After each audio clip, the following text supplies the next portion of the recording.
Hello' guys, welcome back to my YouTube channel Harkumar blog. আৰু মই আজি যাবলৈ লৈছোঁ ভালুকটা মেকালি কলিতাপাৰা ৰাজপাৰা গাঁও। তো বলক আমি ভিডিঅ'টো আগবঢ়াই লৈ যাওঁ। আৰু গাইছ, যাবলৈ লৈছোঁ এইকাৰণে যে বহাগৰ বিহুৰ সময়ত প্ৰতি বছৰে 3 তাৰিখে এখন সভা হয়। আৰু সেই সভাখনত এখন কৃষ্ণলীলা নাটক দেখুওৱা হয়, য'ত আমি সকলোৱে দধি মন্থন বুলি কওঁ।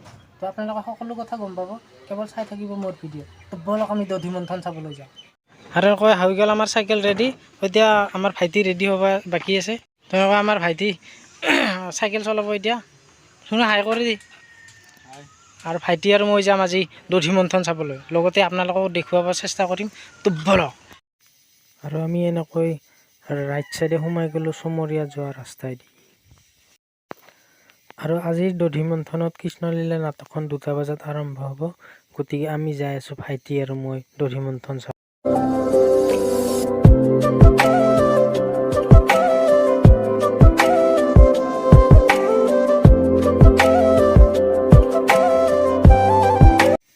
আৰু এইটো হৈছে লেফ্ট চাইডৰ ৰাস্তাটো পাৰ্বতী পাহাৰত যোৱা, আৰু আমি যাম ৰাইট চাইডে ভালুকটা মাকালি। আৰু আপোনালোকে বাৰু এটা কথা মন কৰিছেনে, আজিকালি মানে নাটক নাচায়েই। থিয়েটাৰ হওক নাটক হওক কোনো মানুহে নাচায়। কিন্তু আজিকালি সেই দিন নাই। মানে আগতে যেনেকৈ আমি পাতিত বহি বা তিলপত পাতি দিয়াৰ সময়ত আমি যেনেকৈ থিয়েটাৰ চাইছিলোঁ, নাটক চাইছিলোঁ, সেনেকুৱা আজিকালি চিষ্টেম নায়েই। আজিকালি বহুতে নাচায়। আৰু এনেকৈ আমি আহি পাই গ'লোঁ বাঘৰগাঁও ট্ৰেইন ৰাস্তা। আমাৰ গকুলকো লগ পালোঁ। ইয়াৰো এটা ইউটিউব চেনেল আছে, আপোনালোকে চাব, গকুল ব্লগছ বুলি। আৰু সৌটো হৈছে ঢেকীয়াবাৰীৰ হাইস্কুল, আৰু হাইস্কুলৰ কাষেদি এইটো হৈছে পাৱাৰ হাউচটো। এইটো মানে সকলোতে ইলেক্ট্ৰিক, ইয়াৰ পৰাই কাৰেণ্টবিলাক উৎপন্ন হৈ আছে। আৰু ইণ্ডাষ্ট্ৰীত সকলোতে মানে ইয়াৰ পৰাই কাৰেণ্টটো যায়। আপোনালোকে দেখিছেনে বাৰু, ইমান ডাঙৰ পাৱাৰ হাউচ। তো ইয়াৰ পৰা আৰু এইখন হৈছে দধি মন্থনৰ। এনেকৈ আমি ফাইনেলি আহি পালোঁ এই দধি মন্থনৰ ঠাই। অলপ পাছত আৰম্ভ হ'ব, তো আপোনালোকক মই দেখুৱাৰ কাৰণে চেষ্টা কৰিম। আৰু আজি এইখন মঞ্চতে হ'ব দধি মন্থনৰ কৃষ্ণলীলা নাটক।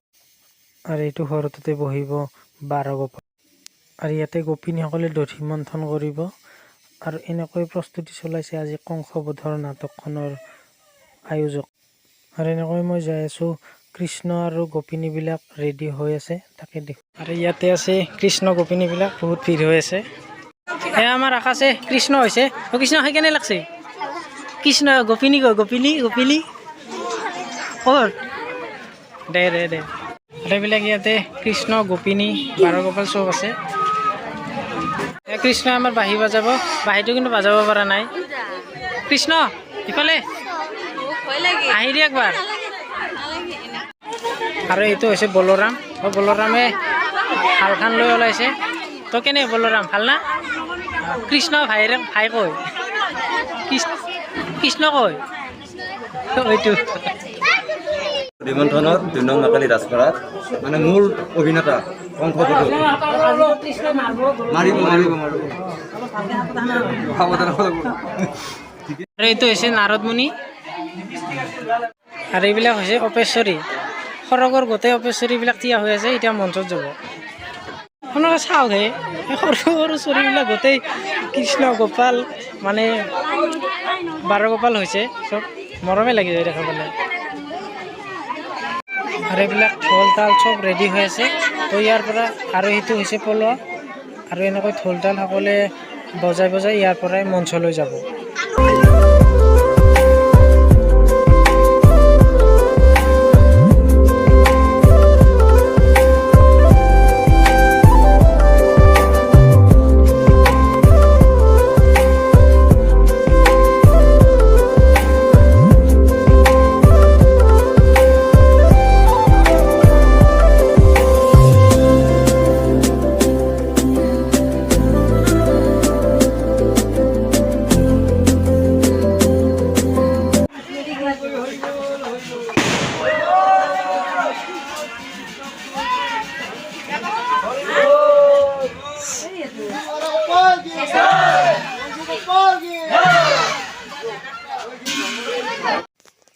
আৰু এইখন কাপোৰেদি লৈ যাব ঢাকি।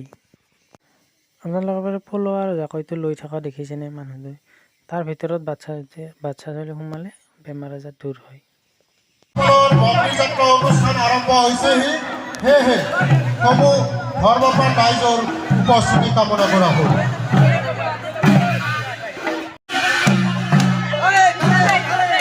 এয়া বাৰগোপালৰ বন্দিযাত্ৰা অনুষ্ঠান আৰম্ভ হৈছেহি।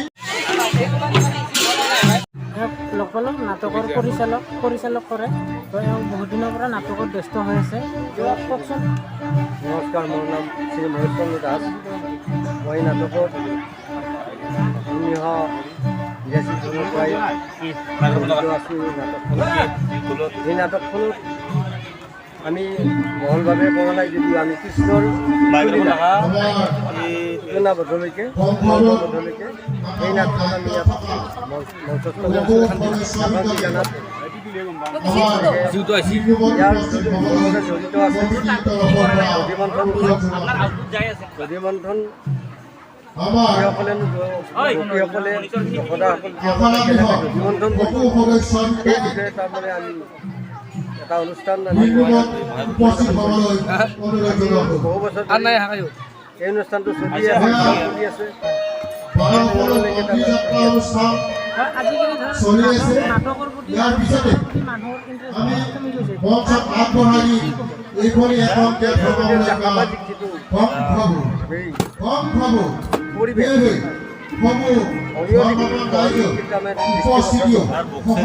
আধুনিক বা মডাৰ্ণ মানে ড্ৰামা কৰি সেইবিলাকৰ কাৰণে বৰ্তমান সমাজত কিন্তু প্ৰকৃততে ধৰ্মমূলক লাভ আজিকালি দেখা পাইছোঁ বা থিয়েটাৰ পাতিয়ে কোনোদিন তাৰমানে কি কাৰণত ধৰ্মমূলক নাট এখন লাগে দৰ্শকৰ ভিৰ নহয়, কিন্তু সামাজিক নাট যদি মঞ্চস্থ কৰে তেতিয়াহ'লে সমাজত ষ্টেণ্ডিং হ'ব নালাগে। ধৰ্মৰ যিটো দিশ সেইটো পাহৰি দিছে মানে বৰ্তমান সময়খিনি যিখিনি প্ৰজন্ম যিখিনি ধৰ্মৰ যদি এখন ড্ৰামা কৰা যায় তেওঁলোকে কিন্তু উপভোগ নকৰে। যিটো পুৰণি যিখিনি এইখিনি মানুহে তেওঁলোকে তাৰমানে এইবিলাক নাটকত একচুৱেলি এওঁলোকে সম্পূৰ্ণ গম পাব যে আজিকালি মানুহৰ পৰিস্থিতিবিলাক কেনেকুৱা। ধৰ আজিকালি মানুহৰ নাটকৰ প্ৰতি বা থিয়েটাৰৰ প্ৰতি ইণ্টাৰেষ্টটো বহুত নোহোৱা হৈ গৈছে। হয়, এই বিষয়ে তাৰমানে আমি বৰ বিশেষকৈ নকওঁ। সমাজৰ সকলো মানুহ নাথাকে, ক্ৰমান্বয়ে তাৰমানে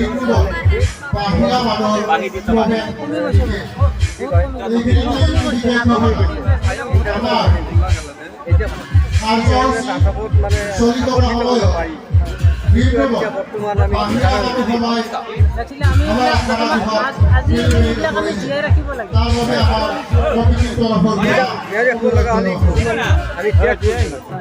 ত্যাগৰ জৰিয়তে এই অনুষ্ঠানবিলাক চলাতে বহুত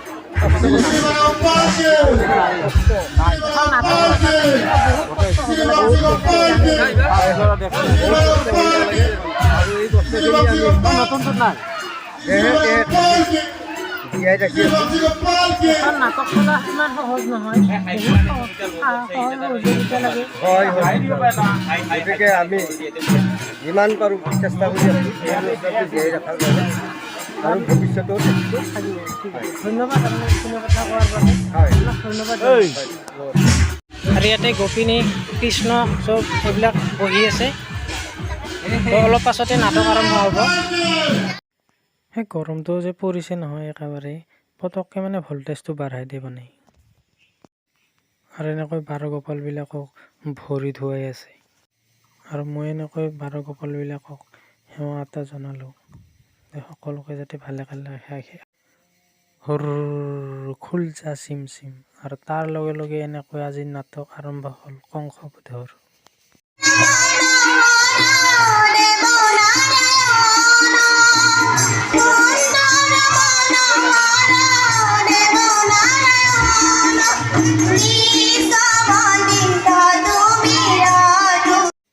আৰু এনেকৈ বসুদেৱ আৰু দৈৱকীৰ কংসই দিলে অহংকাৰী বিয়া পাতি। কিন্তু যেতিয়া গম পালে যে কংসৰ মৃত্যু কৃষ্ণৰ হাতত, তেতিয়া দেখিব দেৱকীৰ সন্তান সম্ভৱ হ'ব তেতিয়া দৈৱকীৰ বাতৰি জনাব আৰু শুনাব হৰি নিযুক্তি কৰিবা সাৱধান। আৰু এনেকৈ কৃষ্ণৰ জন্ম হোৱাৰ লগে লগে বসুদেৱে থৈ আহিছিল গকুল নন্দনত। আৰু তেতিয়া সকলো স্তব্ধ হৈ গৈছিল, কেৱল শিল, বতাহ, বৰষুণ।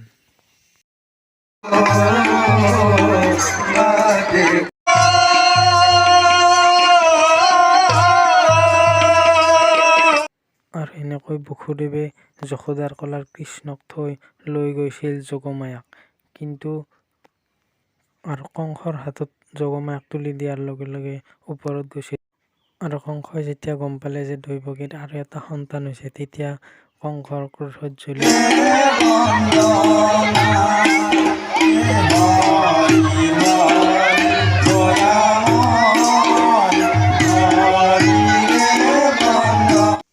কংসই কিন্তু পুতনাকো পঠাইছিল কৃষ্ণক বধ কৰিবলৈ, কিন্তু কৃষ্ণক বধ কৰিব নোৱাৰি নিজেই পুতনা মৰি থাকিল শেষত গৈ।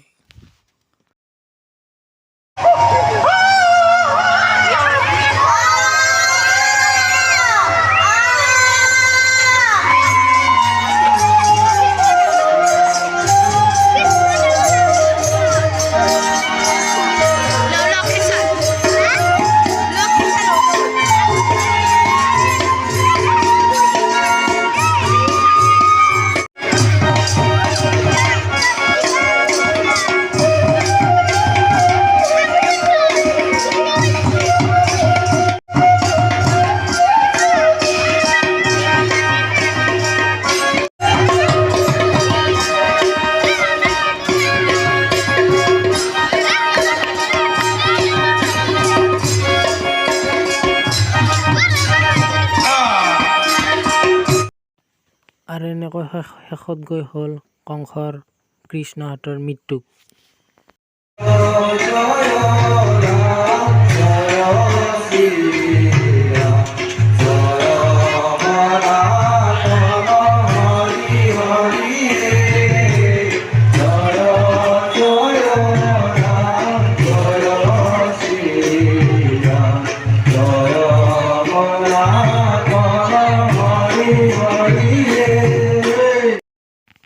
আৰু এনেকৈ হৈ গ'ল আজিৰ গোপীসকলৰ দধি মন্থন।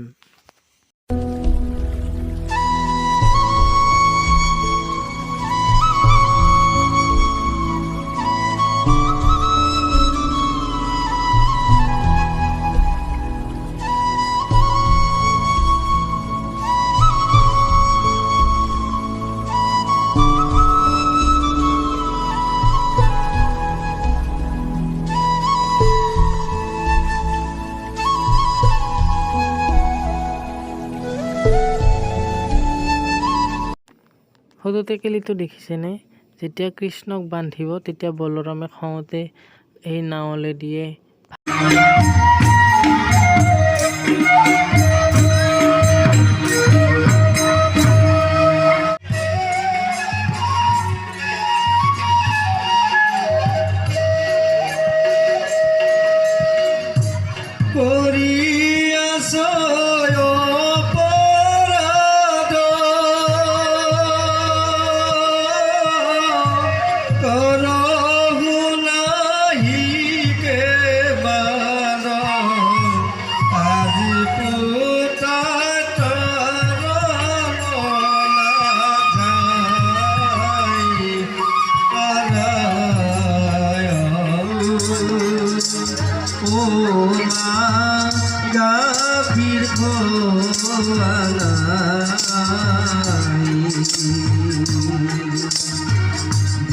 চোখে বান্ধি মাৰা ওৰ পুত্ৰ পায়ু না বান্ধনা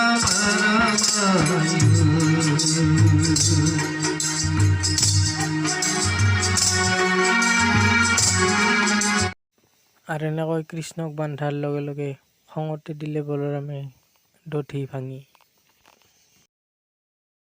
আৰু এনেকৈ দধি মন্থন আজি শেষ হ'ল। আপোনালোকে ভিডিঅ'টো কেনেকৈ লাগিল?